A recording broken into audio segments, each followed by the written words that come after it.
Good morning, good afternoon, good evening, wherever you are. Hello, Instagram. We are recording a podcast. Stacey and I haven't caught up in a while. You just come back from Big Ideas Wales event yesterday in the Liberty Stadium, which looked fantastic. We're planning to talk a lot about productivity tips and techniques and taking action, but we will do that. But I find that we work best when we're just chatting. Best, yeah. We've got Molly, Makeover with Mols, on the live. Hi, Molly.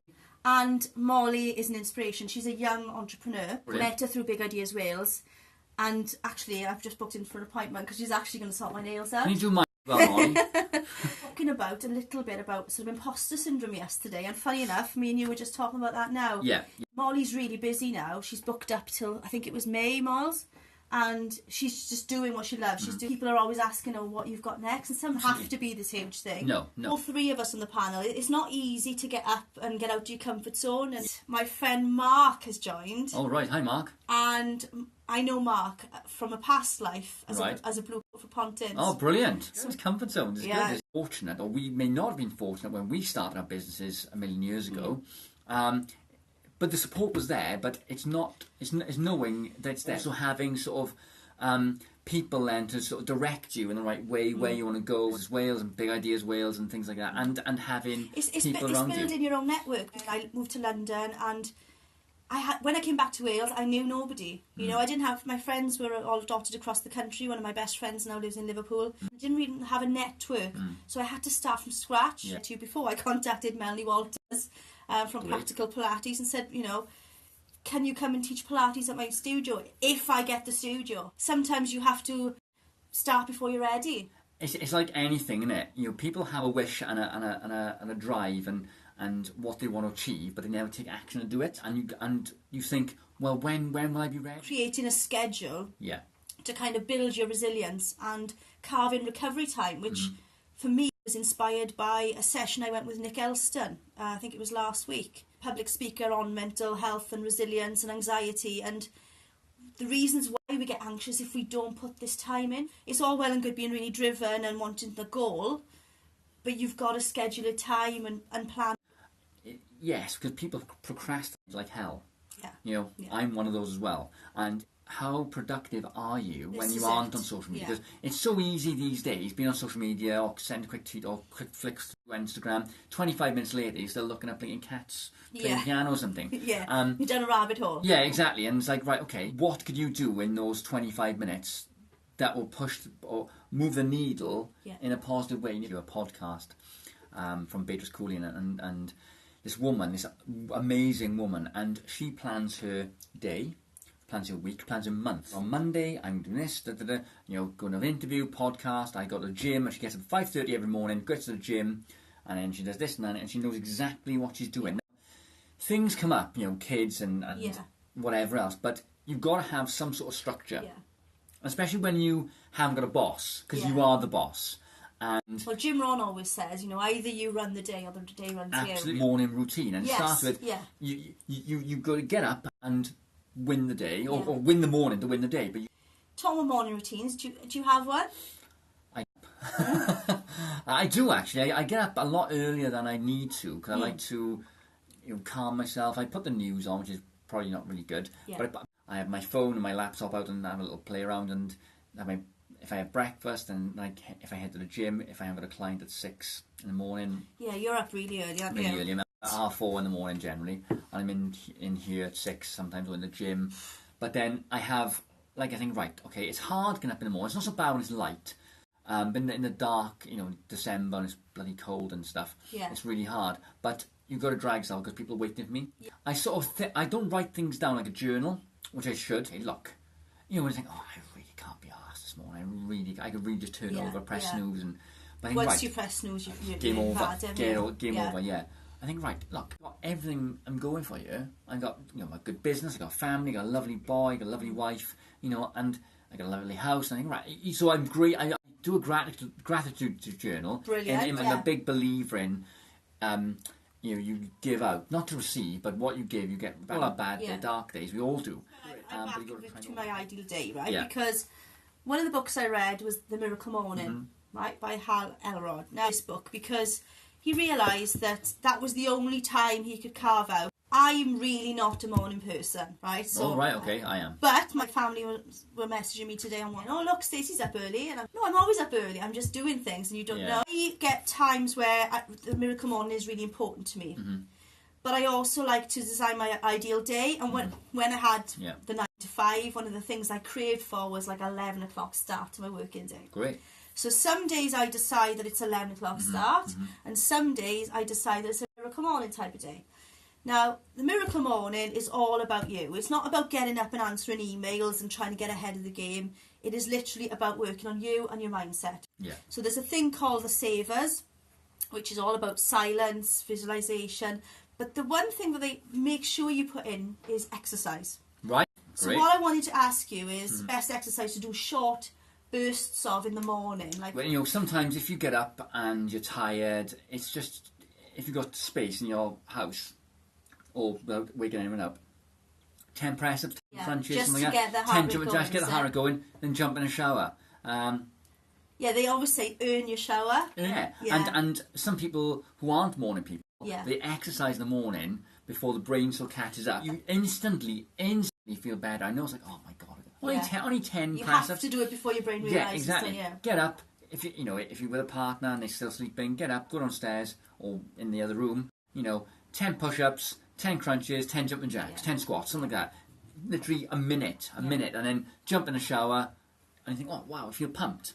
If you get up at like whatever time in the morning and you start looking at emails or a really shitty message from a client or customer or something, or negative things coming through on social media, in a damp the mood. So like you said with the news, focus on you, not answering emails.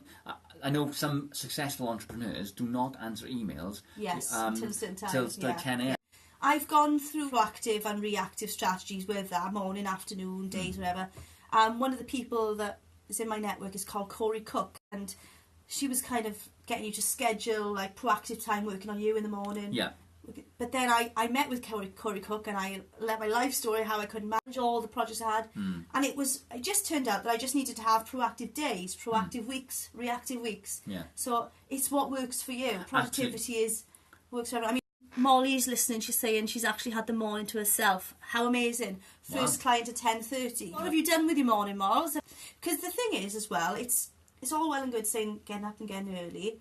But it's good to have a nighttime relaxation routine. Yeah. Switch off, whether you want to journal how it went or how it could have gone better. Not going to bed and scrolling social media. That's the worst. That's the worst thing. And we're all guilty of it. We're all guilty of it. And it's been proven, the blue light and all that rest of it, keeps your brain, it's cool. Slowing down to speed up. For me, this is why I like doing the podcast. It's reflection time. It is reflection. And, the best content that we do, because this is work. You're doing something right when you may take 5% out of this and think, oh wow, that's really cool. I was with Nick Elston, I was telling you earlier. I need to meet this guy. Nick we need Nick on the podcast. Basically, he was talking about carving out resilient time to look after your mental health, and we all get anxiety. We talked about this and to get yourself up to that level, to pumped up, there's certain things you can do. Like, Nick says, he listens to music. Yeah. You forget to schedule that time. So you've got to schedule the time before you're doing something. Yeah. And the come down time afterwards, because I get such a high when I'm with Big Ideas Wales talking and put that time in. Because I sometimes go, I'll do 2 talks back to back is fine. I think in one day, the record for me has been 12. Wow. 12 talks back to back. And it was scary. But we have got energy when. This is why we literally just decided to press record today and not go without plan. Should have pressed record earlier. Yeah, I've been here since 6 o'clock this morning, just yakking. It's the green tea one. It's the green tea. Because it's like training, right? Obviously, I'm in the fitness industry.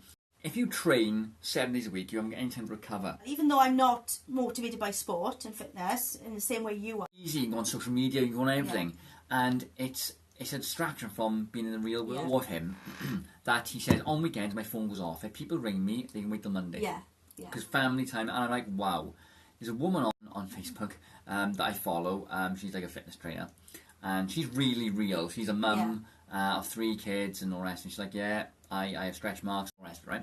But she has no phone Friday. And she posts nothing. Oh, I like that. Because the phone goes off, literally switches off. If you go on the phone at certain times that I've planned out the day. Yes. And I try to won't let me. That's good. That's good. Yeah. That's good. Because you do get in a habit and you forget.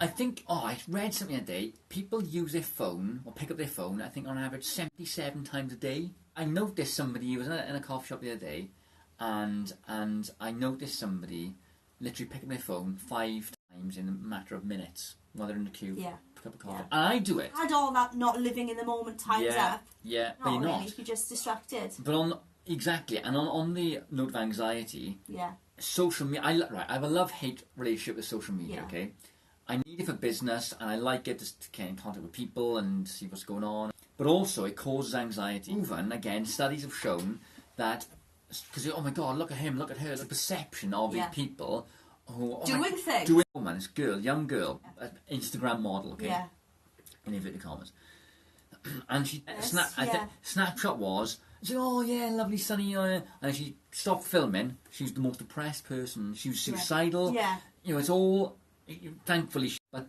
it's just a lot of bollocks. Excuse the French, it's a lot of crap. Yeah. It's a lot the thing that Nick Elston kindly points out is it's really important that we share the tough times as well. Yeah, exactly. So, for example, if he's going up and giving public speaking talk and, you know, he's in a room full of business people, if he's late or if he's anxious, it's important that you just share that straight away. You say, look, I'm feeling really anxious, and people they'll warm to that, you know, because they'll trust your honesty. And you know, people think that they see us on social media doing great things and doing what we love, which is great, but they don't see the graft. No, and it's going back to the point you made earlier, isn't it, about behind closed doors, the productivity. They only see the top layer. It's like a success thing. What the iceberg? People see, the success is here, but they don't see the hard work, the anxiety, the fear, the arguments, the time you put in. You're like a duck, are you? Yeah. It's like your legs are going like that. You know, and the fear, the imposter syndrome, and all this. And I think, oh my God, it's this. Mike, you're doing really. Oh my God, I love what you do. Oh my God, you must be doing. Must be really. You know. The perceptions people have of you then when you're doing things. I said to you earlier,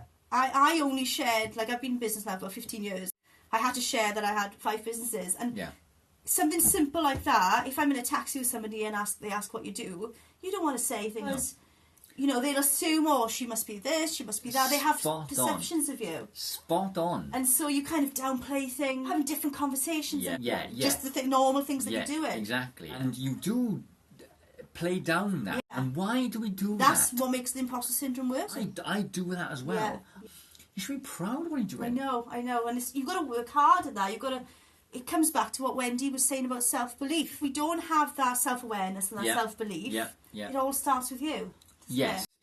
And it's on a subconscious level. Yes. So all the things that have happened to you, the way you've been brought up, some of your family's beliefs and friends that perhaps they don't like chasing, you know, the dream, and they think, oh my gosh, who is she? She's bonkers. And sometimes I meet new friends and they can't relate to you. And you don't want to have that divide. I'm really interested in people. I don't like talking about myself, so I particularly like networking events where you got to stand there and say what you do. A load of things. I don't fit into boxes. I do lots of different things. Create your own box. Yeah. Freelance life. Freelance life. Yeah. You know, but you shouldn't really care what people think of you. You've got to really work hard not to do that. Yeah. And there was this family, and they were dressed differently. They weren't dressed. Well, not differently. They were dressed. I wouldn't dress. I'm not the most fashionable guy in the world, right? But they were dressed, and they gave no monkeys. Just be yourself, man. You know? Fashion somebody. Yeah. And so you need to be happy with who you are. I'm conscious, right? And that sounds really silly. I'm conscious of being or going anywhere apart from my gym, or to the gym in my uniform or gym kit, right? I'll tell you the reason why. Why? A couple of years ago, right? I went to get a new car. I wanted to look at new cars. I went into this showroom. It was like a beautiful day, summer it was, beautiful day, like this. I had my t-shirt on with my brand on, training there. Yeah. A shameless plug. My brand, my t-shirt, and my jogging bottoms and trainers, right? The guy looked at me, and I was like, alright, so I had to say, can I have a look at cars? Yeah, I'm just going to spend, blah, blah. Oh, you won't get one for that. Alright, and he just really... He couldn't be bothered. He can't afford much. He's in a tracksuit, and it's perception, right? Okay, fine. So I was up yours, and I went. And I didn't buy from him, right? And I didn't buy from him. This Italian football player played for Liverpool a couple of years ago. He went to the Ferrari or Lamborghini showroom in Liverpool. Nobody knew who he was. Yeah. He went in his tracksuit bottoms, top. I want to buy one of those cars, please. Right, you bring this, and you bring your bank statements in. They were like, test drive one of these cars, okay? Yeah. You say, you bring bank statements in, passports in, you bring your house in, right?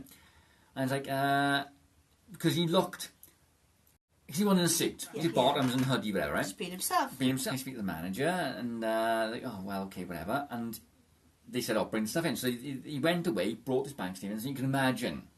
Yeah. Millions. Imagine how they changed. He went like that, he went like that, he gave him the bank statement like that.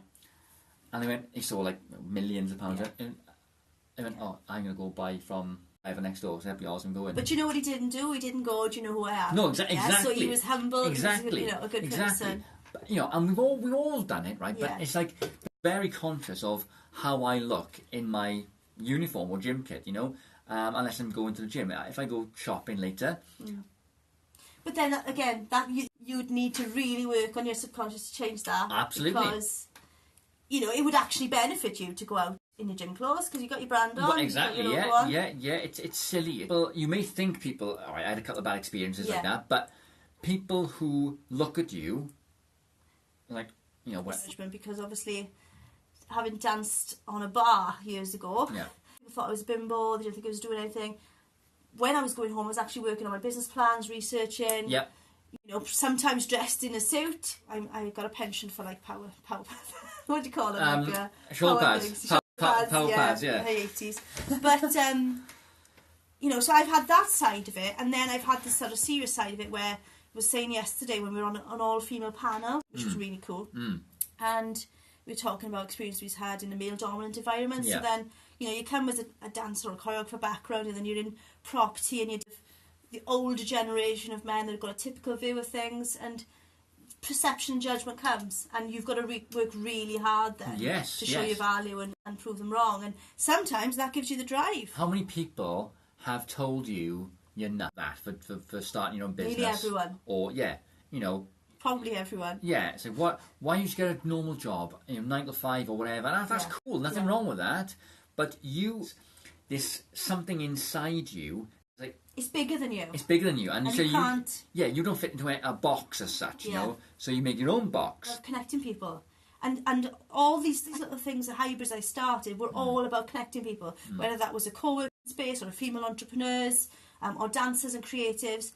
I realised, accidentally, that they all had something in common, connecting people. Yeah. And so realised what my why was. You just love connecting. Absolutely. Because I know what it's like to not be connected and live sort of up the valley in that network. So I just was trying to make it easier for people to access opportunities, really. Absolutely.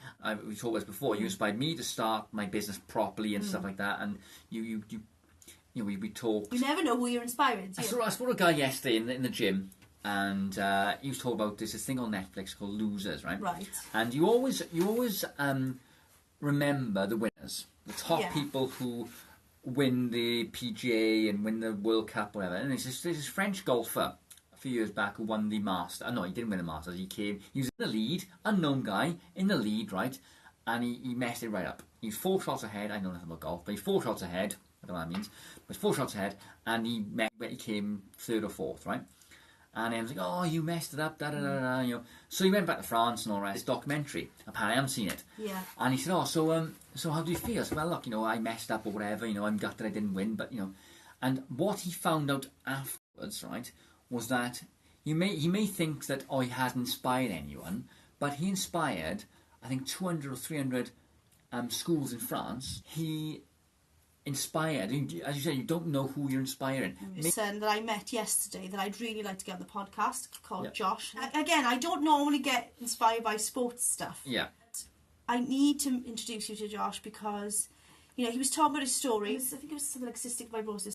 He was given a very low percentage chance to live. And he's gone on to break these world records in fitness. And I really think this right up your street, right? Yeah. Because I was looking at what he was got his slides up, and I think only 4 people possibly in the world had done this. Mm-hmm. So, of course, everyone is telling him, only 4 people in the world have done it. You're never going to do it, you know.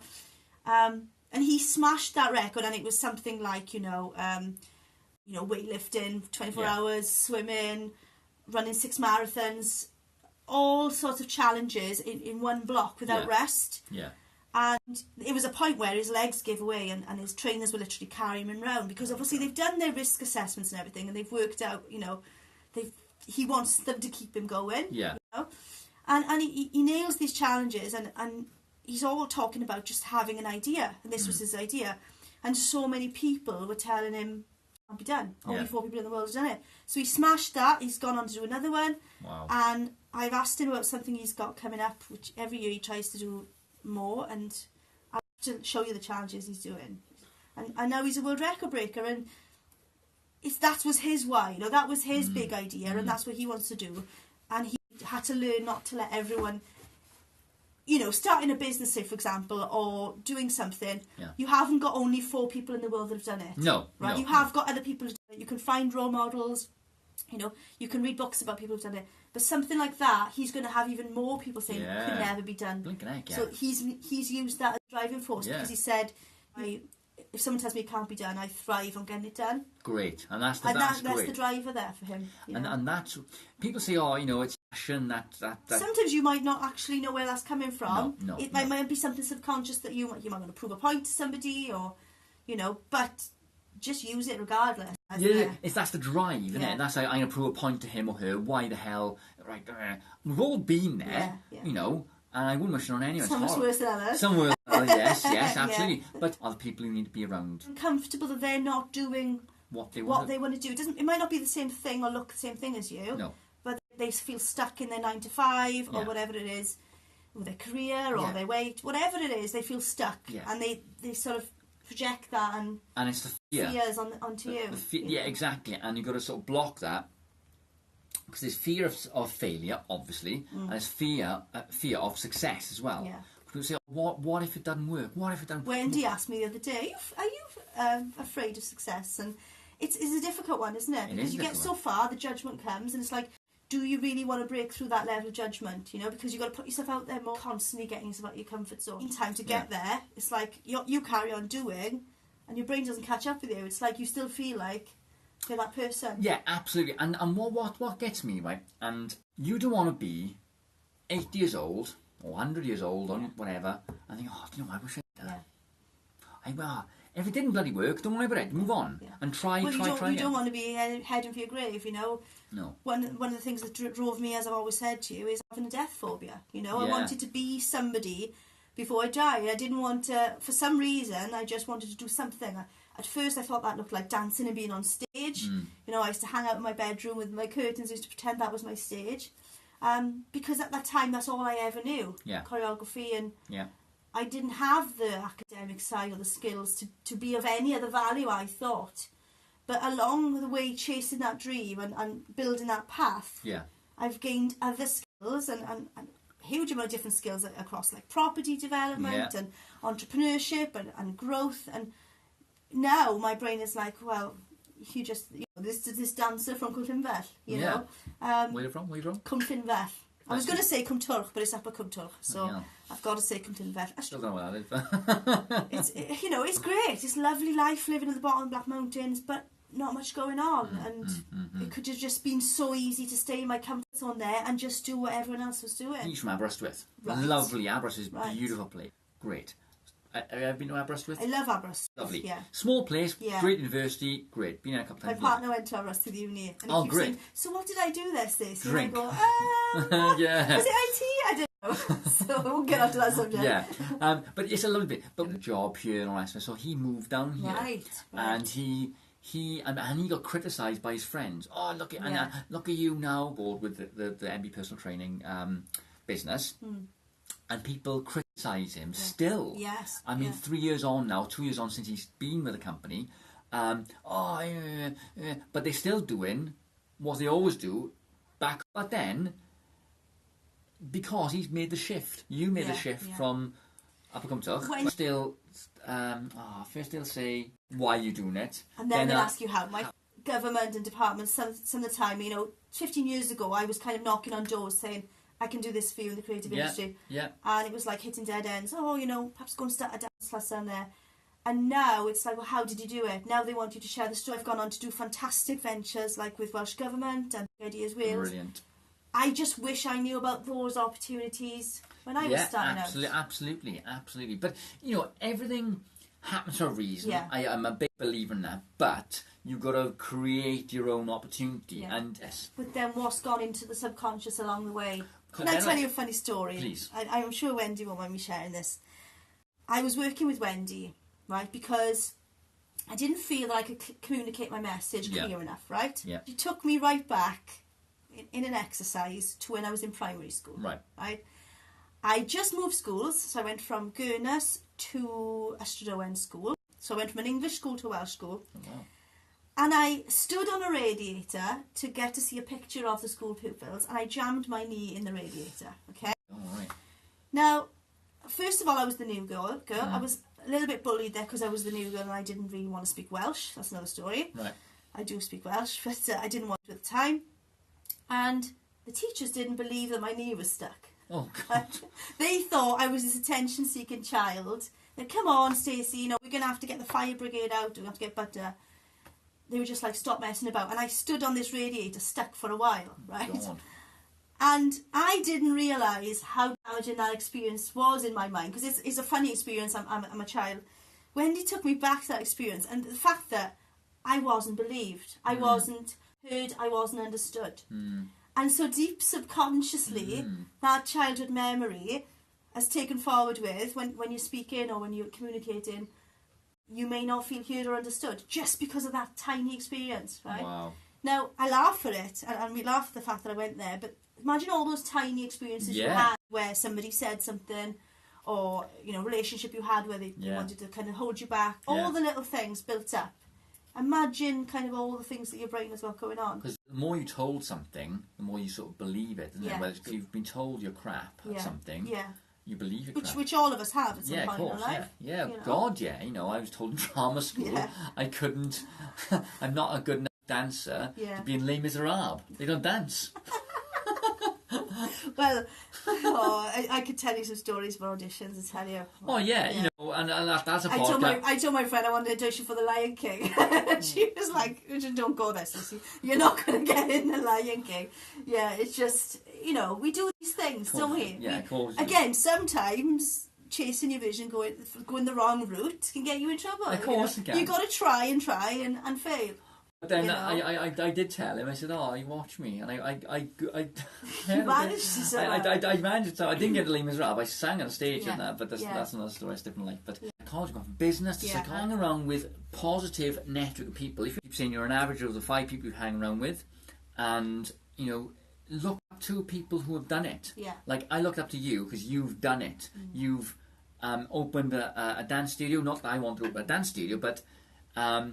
I opened a personal training studio. But I wanted to make something happen where it was known as being impossible. But also, you've created something out of nothing, and that is massive. And whatever you do, whether it's, you know, be a singer, dancer, an actor, whatever, or business owner, or you will create something out of nothing.